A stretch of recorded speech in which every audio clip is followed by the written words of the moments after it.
Glad to be with all of you, my friends. So we'll share the screen and get going, like always. Oh, good friend Mark there. So last time we started chapter 7, and this is, as I like to say, it was grumpy Jesus. He was grumpy about being asked about hand washing. He was getting frustrated with that. And then the Syrophoenician woman teaches Jesus, really, and let's be honest, teaches Jesus how to care for all. Despite what some people might want or not want there, it's pretty clear that she opens his eyes to some changes. So then today we get 2 stories of Jesus doing the same thing and yet new things. That is, as William Placker notes, there's the literal geography is confused in these situations, but the symbolic geography is clear enough. And so we'll just go ahead and jump right in, and I'll explain what Placker's talking about, but it's helpful. So 7:31, then Jesus returned from the region of Tyre and went by way of Sidon towards the Sea of Galilee in the region of the Decapolis. They brought to him a deaf man who had an impediment in his speech, and they begged him to lay his hand on him. He took him aside in private away from the crowd and put his fingers into his ears, and he spat and touched his tongue. Then looking up to heaven, he sighed and said to him, Epaphatha, that is, be opened. And immediately, Euthus, his ears were opened, his tongue was released, and he spoke plainly. Then Jesus ordered them to tell no one. But the more he ordered them, the more zealously they proclaimed it. So they were astounded beyond measure, saying, he has done everything well. He even makes the deaf to hear and the mute to speak. So for clarity's sake, Jesus went to Sidon and Tyre, right, in the previous story, which is 15 miles northwest of Israel, give or take, depending on which border you're looking at. This week he goes to the Decapolis, which is southeast of Galilee. This is what Placker was talking about when he said the geography is not too clear, but symbolically it's very clear. So he's literally going in opposite directions. Here is a map to help you out. So he is in Tyre. They're about halfway up in Phoenicia. Sidon is north, and then the Decapolis is way over there, all the way through on the other side of Galilee, way to the southeast. I was reading another scholar who basically said, for this to make sense, for what Mark's to say to make sense, that Jesus went from Tyre to Sidon to the Decapolis is sort of like saying somebody got on a plane in Portland, Oregon, then went to Seattle on the way to Denver via the Great Plains. Right? I mean, there's nothing that's actually in line here. It's all out of the way unless you accept probably what Mark is saying. That is, well, scholars get worried that Jesus lost the argument or is bested by the Phoenician woman. Mark is not. He's clearly not. Jesus learned from that moment that it was time to start taking his lesson and teaching the Gentiles. And so again, if you're looking at the geography on a sort of linear scale of like, oh, Jesus went from this place to this place to this place to this place, it's really a lot of out on the way walking. But if we think about it in terms of the lesson he learned from the Syrophoenician woman, that all should be part of God's kingdom, or at least that even the dogs deserve a few crumbs, to take her literally at her word. Well, Jesus sure seems to take her at her word as he goes out and teaches. He completes a series of tasks to show his desire to work with Gentiles, right? That's what we can say unequivocally. There's the lesson with the Syrophoenician woman, and immediately the next thing, he travels all the way to the Decapolis and goes through Gentile territory teaching and healing, right? So does anyone remember the first miracle or two in Mark? Can we think back that far? First chapter, second chapter? Okay, if you don't. Okay, so he drives out a demon, he heals a leper, and then friends bring a paralytic and lower him through the roof. Those are the first 3 miracles, right, that Jesus performs. Jesus starts his Gentile ministry a group of friends, a group bringing a friend to be healed. It's word for word almost exactly what happened with the paralytic man. That a group brings this person to be healed by Jesus, hearing about him, and you have to go, okay, sounds like his Gentile ministry is starting exactly the same way his Jewish ministry started, right? He goes to Galilee, he heals some people, then they bring in someone who's in desperate need that needs help to even get to him, and then Jesus heals that person, right? The scholars even pull back a little bit at this point, but I would argue it's pretty clearly Jesus has a Jewish ministry, and now he's starting his Gentile ministry on exactly the same way, all probably at the not behest, but at least the encouragement of that Syrophoenician woman, right? So there's not an argument. Of course, that unlike the other situation where the Pharisees get mad and say, oh, you shouldn't forgive sins, and this is against custom and tradition and all those kinds of issues, there's no argument. They just go, hooray, they healed her.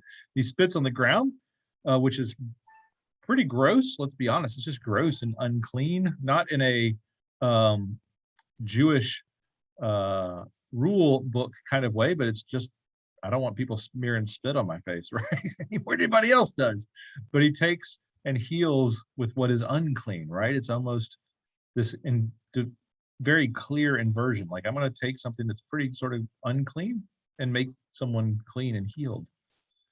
And there's not any question about it. People just celebrate and say, wow, look at what he did. So you have a very different reception from the Gentiles as well, right? They immediately just come to him. There's not a lot of argument. There's no fuss. It's just, hey, heal him. He does, and everybody moves on. So he tells them not to tell, and while he can certainly heal at a word, no one ever seems to listen to Jesus, right? He can heal with a single word, you're well, but no one, he seems to have no power when it comes to telling people not to tell anyone. In fact, it's just the opposite. The more he asks them not to, the more the word is spread. So while he is a charismatic healer, he does not seem to be a charismatic teacher or rule setter.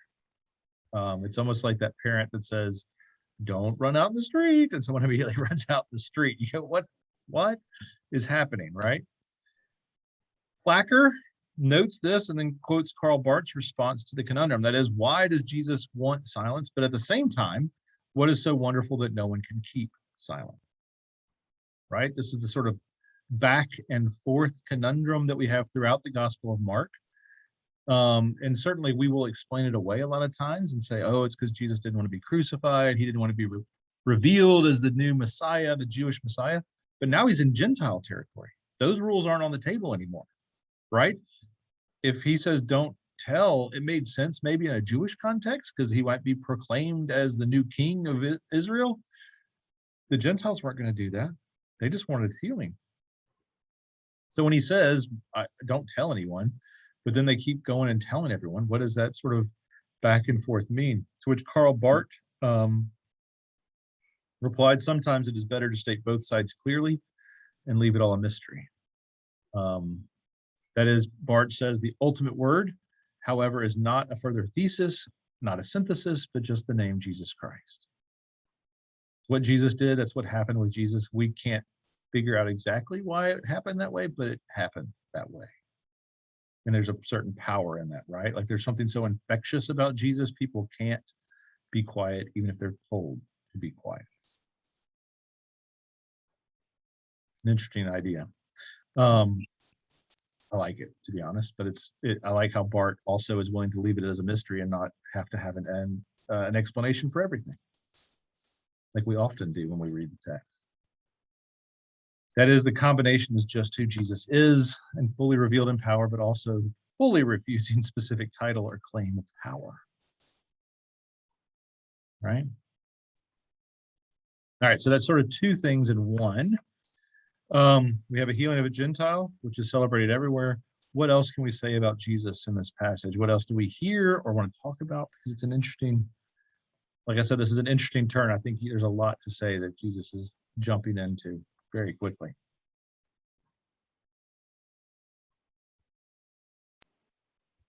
So there's another healing story, right, where doesn't he puts mud on someone's eyes, but usually this almost seems like a little bit of hocus pocus, the fingers in the ears and the spitting, and Yeah.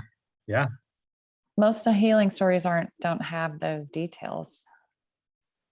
No, a lot of the rest of them are just a word, right? Like the healing of the paralytic, he just says, get up and walk. And the guy gets up and walks and is healed. This is a little bit, a little more hocus pocus. It's almost a potion or something that's going on. Yeah. Mhm.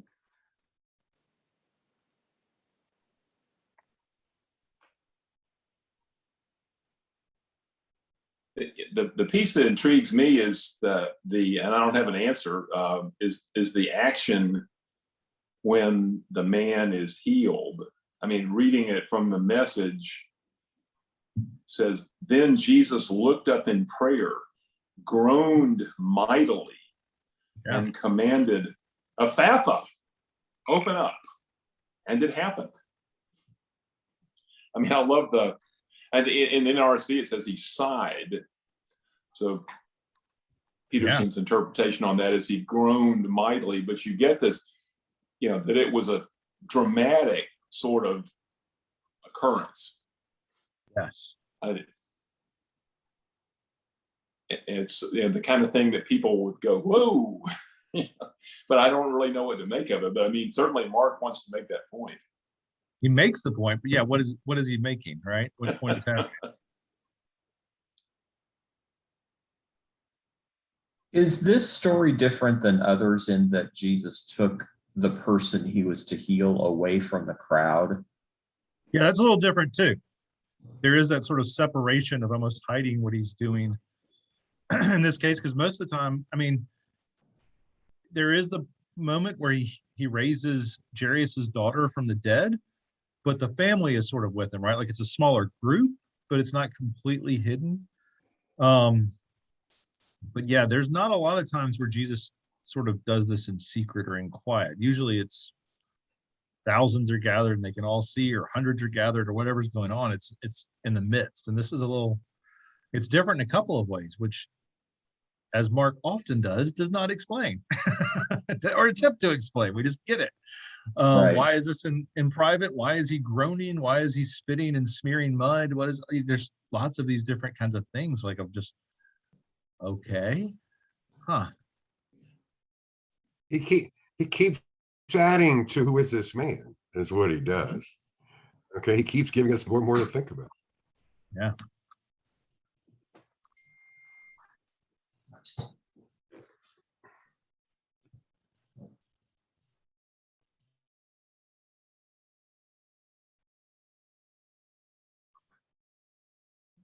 Is it commonly accepted scholarship that Jesus knew what the end of the road was going to be for him during his ministry? I mean, I've always felt like he knew all through his ministry what the end was going to be. And there are instances in the gospel where he foreshadows, of course, what is going to be. Right. That's a great question, Craig. I mean, what we can say definitively and factually, that all four gospel writers knew where it was going, because they're writing after the fact, right? So all of them absolutely knew what was going to happen to Jesus and how it was going to happen. What is not as clear is how much Jesus knew and when he knew it, right?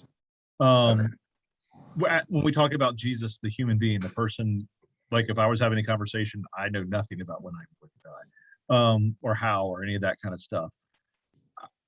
I honestly think that Jesus had a pretty clear idea, but I think he had a pretty clear idea because it was a logical conclusion. They crucified people all the time. If you went into any town in Israel, there were people who were on crosses dying for opposing Rome. He understood that he was in an oppressed society, and if you stood up to that society, the natural response was to be put on a cross, right? That there were lots of wannabe messiahs and revolutionaries who'd been crucified. It wasn't secret. It wasn't hidden what they did to you if you did this.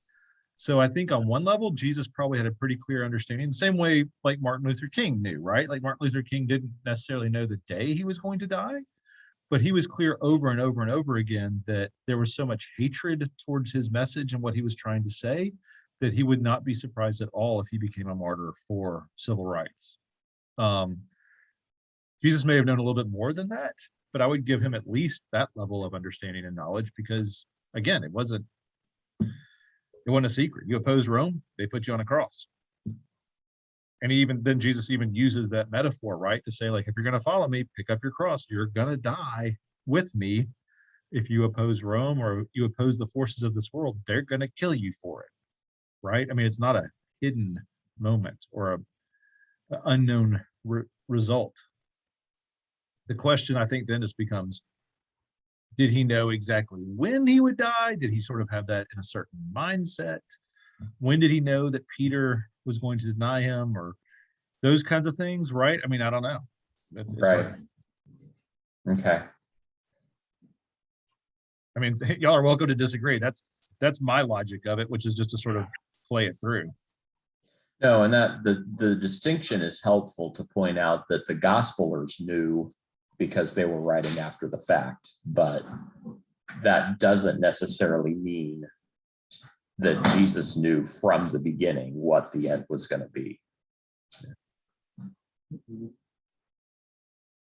Well, I think there are 3 times in Mark when Jesus tells the disciples what's in store, you know, for him in Jerusalem. And then, so, I mean, we can look and say, well, did it really happen that way, or just what people were remembering later when they really do know how the story ends?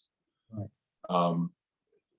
You know, but yeah, to me, what's logical is that, you know, he knew that he was traveling a risky road and that it was quite likely to provoke the confrontation that would end badly, and that he may have sort of from time to time vacillated, and just how clear he was about what that end was going to be. Yes. I'm wondering if he also knew the timetable involved. And he would tell people don't say anything, because he knew that he has to go through a certain process, I guess, or a period of time before he is crucified. I think the reason for all of our questions like this that we have is we need to remember that the Gospels are biographies, not autobiographies. Absolutely. I mean, I don't also think it's unfair to get to the point of your question, Roy, to say that I think Jesus also knew how to provoke the authorities enough to get himself on the cross, if that was his goal. Right? I mean, to ride into Jerusalem on a colt and have people singing your praises at a time that's really full of, like, you know, Israel will be liberated, is a pretty provocative political act. And he's making pretty provocative claims when he's in the temple teaching in that time frame. So there are more than a few scholars have postulated that whether or not he knew from the very beginning of his ministry, that he was going to die during Passover, he might well have made the choice to do that, knowing that he was going to become a political martyr on some level, right? That he could, if I'm going to die during Passover, as a clear sign of what, you know, how this is all going to work. Who knows? I mean, like Stefan said, it's not autobiography. We can't know exactly what was in Jesus's mind, but more than a few people have said, hey, if you're trying to show the difference between the kingdom of God and the kingdom of Rome, then it's a very easy way to do that during the Passover, when we're talking about God being the ruler of all, and Rome wants to say Caesar is the ruler of all, and one is violent and one is non-violent, right? I mean, it's pretty easy to gin up those differences and those clashes. You know, my take on the messianic secret, I mean, to me, the most logical explanation I've read is that he knew that if he told people who he is, that they would not think of that as involving servant leadership. They would think of it as someone leading through military might. And so he wanted to live out what it means, rather than tell people and have them sort of steer him toward the path that was not what he intended to take. One of the footnotes I have, it was to verse 36, says Jesus asked the people not to talk about that healing because he didn't want to be seen simply as a miracle worker. He didn't want the people to miss his real message. I don't know if it's there in the text for this, but that is certainly part of his complaints and worry in the Gospel of John, right? Like John, and he is constantly saying, like, all you want is another show, right? You're just following me around because I fed you with feeding the 5,000. You just want another free meal. But I do think sometimes that's probably part of that. Like, it's really hard to do the work he needs to do if he's famous and everybody's following him around because he can heal or do certain things when he wants to teach, or maybe share more of God's kingdom in a way that's not just that ridiculous. I mean, I think it's subtext and logical, for sure.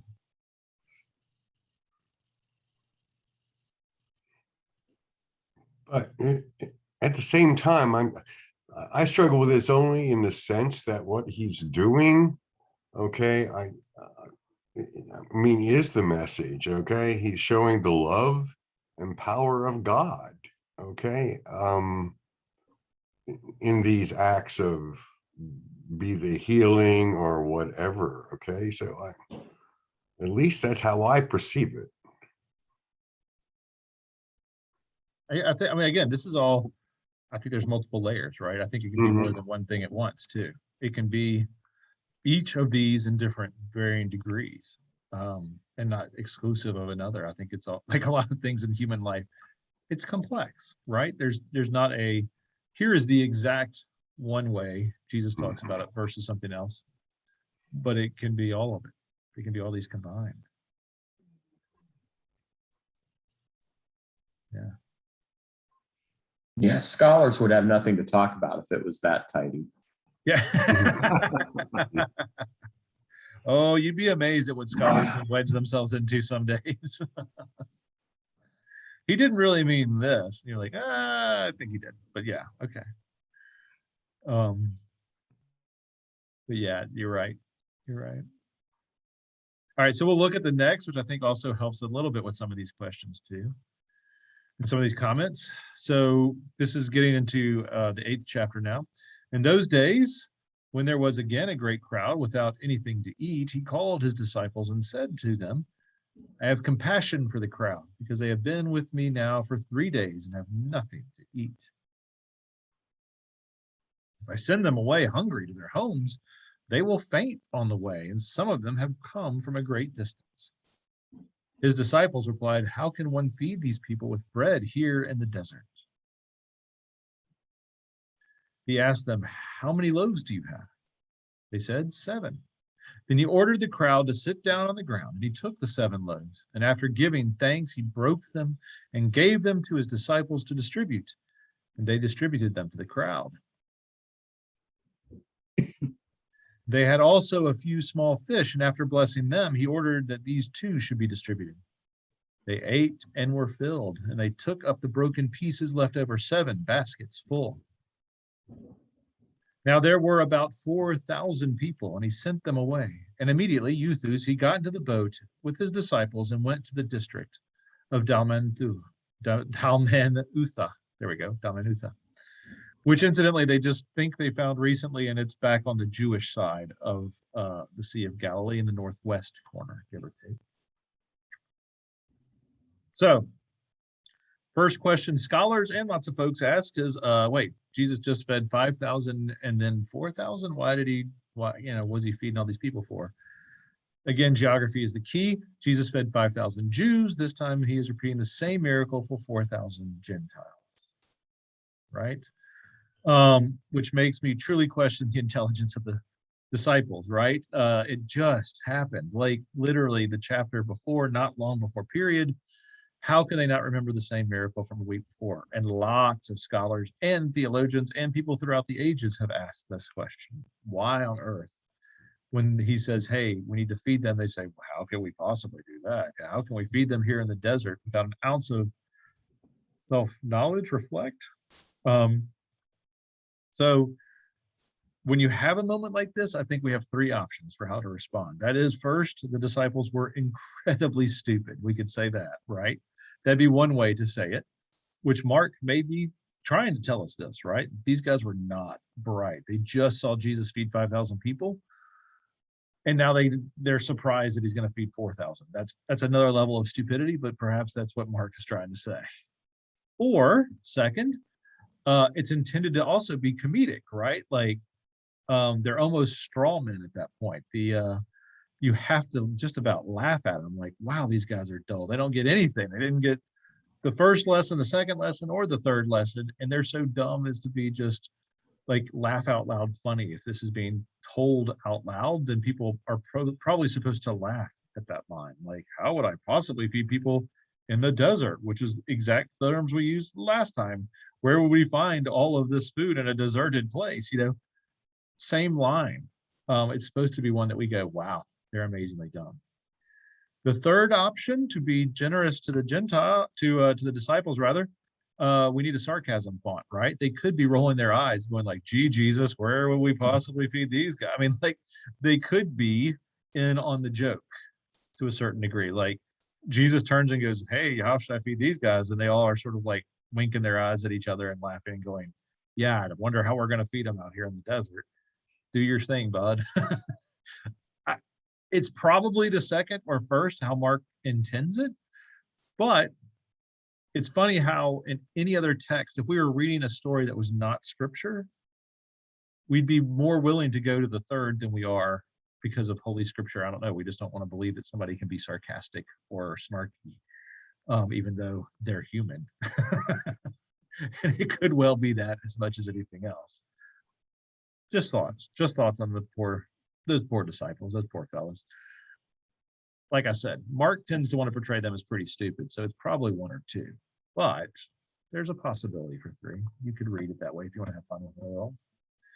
But so the other side of it, as we talked 2 weeks ago, this has the same fourfold meal ministry of Jesus that Dom Gregory Dix notes. That is, they take it, blesses, breaks, and gives the food to the people. Actually, there's a slight difference. When Jesus was with the Jews, he takes, blesses, breaks, and gives the food. When he's with the Gentiles, he takes, gives thanks, breaks, and gives the food. That is, he uses a very Jewish model, which is to bless the food. The Gentile model was to give thanks for the food. So he actually sort of adapts a little, but it's still the same broad idea. And if you're wondering what the term is for thanks, does anybody know what if someone gives thanks for a meal or good thanks? The Greek word, you all know it, but you don't know you know it. Oh, no one knows what to give thanks in Greek is Eucharist.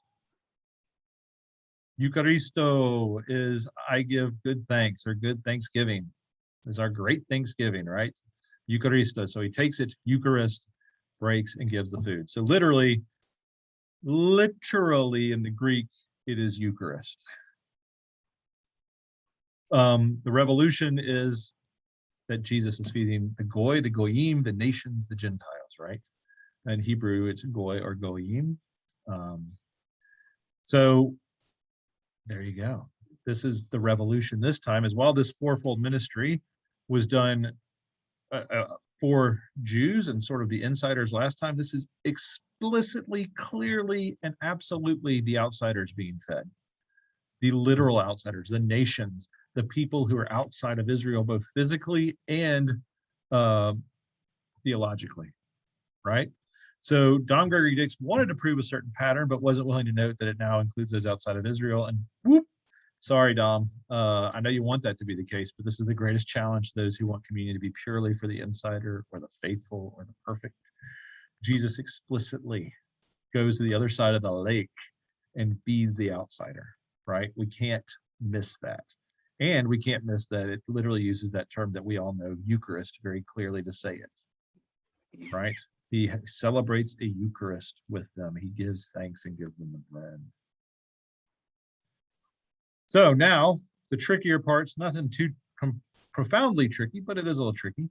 The last time Jesus fed 5,000 with 5 loaves and 2 fish, 7 items total for 12 baskets left over. This time Jesus feeds 4,000 with 7 loaves, an unknown number of fish. The fish obviously don't matter as much. And then 7 baskets are left over. So now scholars and theologians and everybody goes nuts and say, oh, well, there are 5 books in the Pentateuch, and 7 is a number of God in fullness. And there are 12 tribes in Israel. So the feeding of the 5,000 is all about this sort of scriptural purity and connected to Israel, right? And then other scholars say, oh, this time, well, 4 represents the 4 corners of the universe. And there were 4 laws that Gentiles must follow, hence 4,000. And God gives Noah 7 laws. And in Deuteronomy 7:1, there are 7 nations of Canaan, right? If you want to believe all that, good for you. I mean, this is one that I just go, great. If that's true, great. I don't know. I have no idea. I mean, I've heard stranger things, and these actually do have connections that are clearly scriptural. So you sort of go, well, there are 7 nations in Canaan, and there are 7 baskets left over to feed those nations. Great. Just the same way that there were 12 tribes in Israel. Okay, that sounds good to me. I don't know that that's the point of the story, but that sounds good. Do we want to try and unpack any of that, or leave that where it is? I'm fine either way. It strikes me as people having too much time on their hands to relate to these kind of findings. Way too much time. Yeah.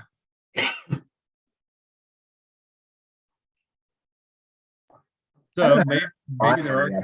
Go ahead. Who's going to say something? Oh, I was just going to say, I don't know how much I buy any of it, but it's fun to think about. It is fun to think about. It is fun to. This is for all the texts, right? To go, is there a secret code, or is it just that there were 7 loaves, right? I mean, I'm okay either way. And maybe there are. I mean, there's certainly plenty of times when there are codes within the text.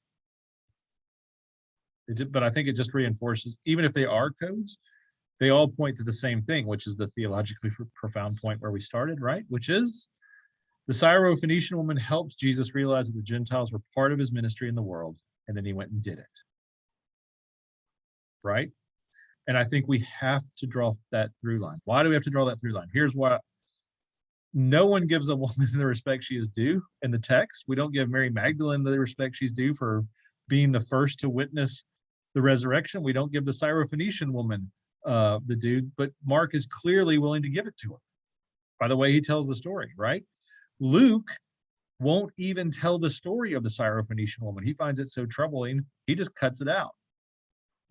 So he just takes it out, but then Matthew tells the story, but he moves the feeding of the 4,000 to Galilee. He will not let the story be about this woman being absolutely correct. He re-edits the story, and they are just on the western side of the sea.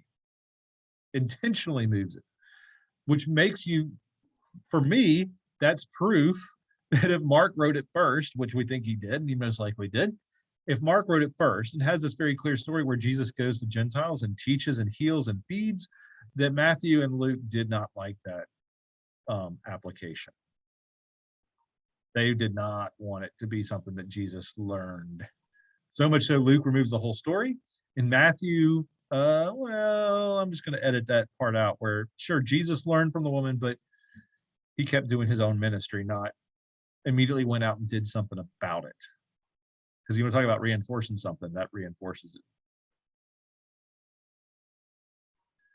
it. Which to me is out of all of the stories that Mark tells and puts together in a lot of ways, this is one of the more both subversive and powerful stories he tells. To have the story of the Syrophoenician woman, then followed by Jesus on 2 separate occasions going to Gentiles to feed and to heal them, to expand that grace to those outside of Israel, ooh, that's big. And so much so that he basically creates, like, as Placker said, right, this ridiculous geographical sort of situation where he almost flies across country to get to the right spots to do it. Oh yeah, Mark's intentionally telling this story. He might be sloppy in some other areas, but this is not an accident.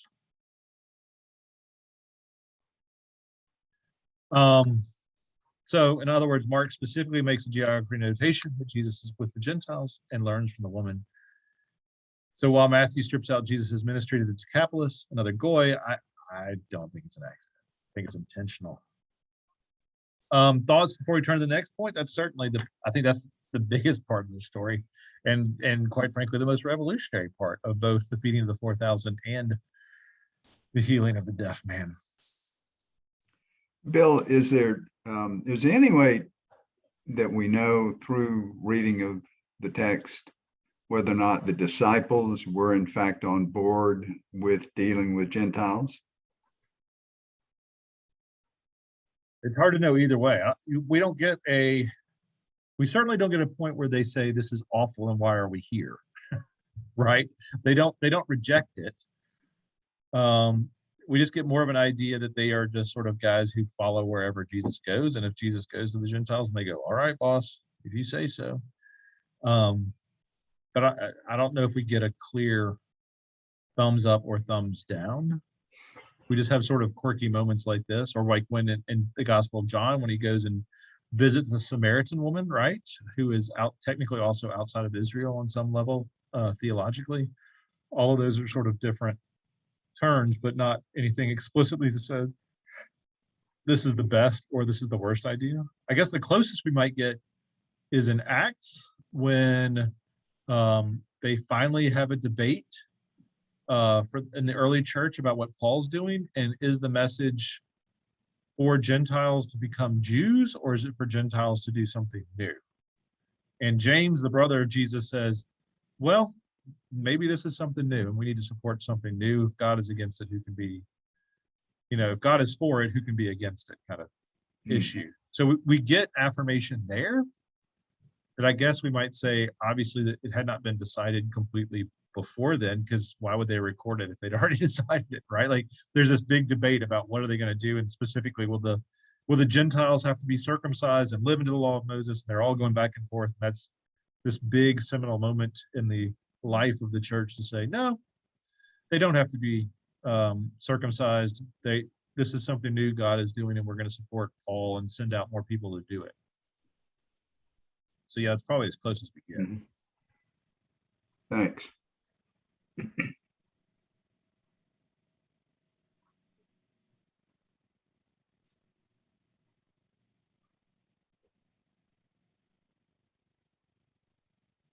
All right, so the last point before we celebrate our brilliance at being feminists or social progressives, because we're willing to rejoice about the Syrophoenician woman, I think the point Mark is making, not so subtly, but very clearly and challenging, is right there. That is, who do we separate from the love of God, right? Who do we see as the outsider or outcast that Jesus might invite in? Or if we really take this story quite literally, to act like the Syrophoenician women, who do we need to bring to God and remind God even that these folks aren't outside of God's grace?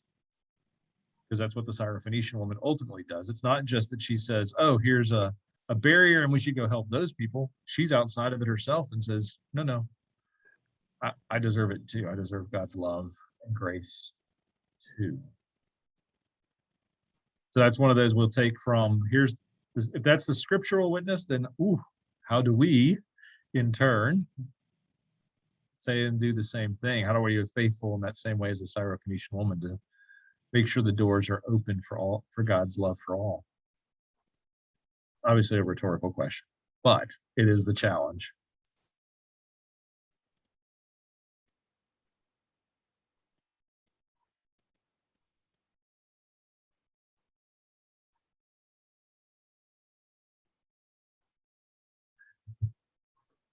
Stumped you.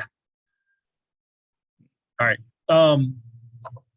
Next week, we'll look at the second half of chapter 8, because we focused. Jesus goes back to Israel, goes back to Jerusalem, not to Jerusalem, but goes back to Galilee and starts teaching again and deals with sort of the next sort of process. And God bless him. This is that moment where literally halfway through Mark's story, Jesus tries to get his disciples to figure out who he is. And of course, we know how that goes because they never can figure anything out. Other thoughts, comments? What do we got, my friends?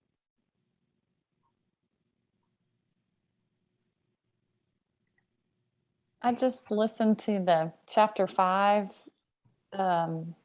story about the demoniac and the swine going over the edge of the cliff and the underpinnings of that story. So it does make me wonder how much of this is written in code, and were there other messages Mark was trying? There are plenty of messages to be read in to begin with, but how much was he trying to teach us one way or another, right? Yeah. Mm-hmm. And how heavy-handed were they in the reporting of the story versus the creation of the story? Were there really 5 or 7 or 12? Right. Or is that? I always like, does it matter? But does it matter? I mean, that's where I struggle with, is does it matter? How many loaves, how many fish, does it really matter? Maybe not. In this week's reading in Powell, the book of Powell, and that first paragraph about Mark, it goes on to say that the Gospels really are propaganda, in that each one was written for a particular audience, and they wanted to share their points of view and to make people. It was make people want to believe and participate in what they were trying to say. But that caught me off guard in reading that in that first paragraph, that all the Gospels were basically propaganda when you analyze it that way. Yeah, I think there's some of that's true. Yeah. I think they were just trying to get across their point of view of how they saw things and wanted their particular audience to believe it from their point of view. Sure. My only quibble with would be just with the term propaganda itself. Right? Well, that's what caught me off guard. I thought and that's why I remembered it, because it just didn't seem the right thing to say. But I attach a lot of 21st century baggage to that word. Yes. Or mid-20th century even baggage to it, perhaps. Mid-20th century baggage. 60-year-old baggage. I think that concept fits a little better with Acts of the Apostles. Oh yeah, for sure. And nothing can stop the Holy Spirit. Amen.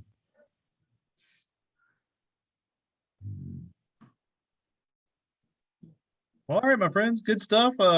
Enjoy the parade if you're going to go over there tomorrow. I bet Lynn's not. He's going to skip that one this time. That's fine. But yeah, no, we'll jump in next time and look at how Jesus challenges the disciples directly and see where we go from there. All right. Thanks, Bill. Bye, everyone. Bye, everyone. Take care. Have a good weekend. Thanks, Bill. Another great class. Okay. Thanks. Thank you.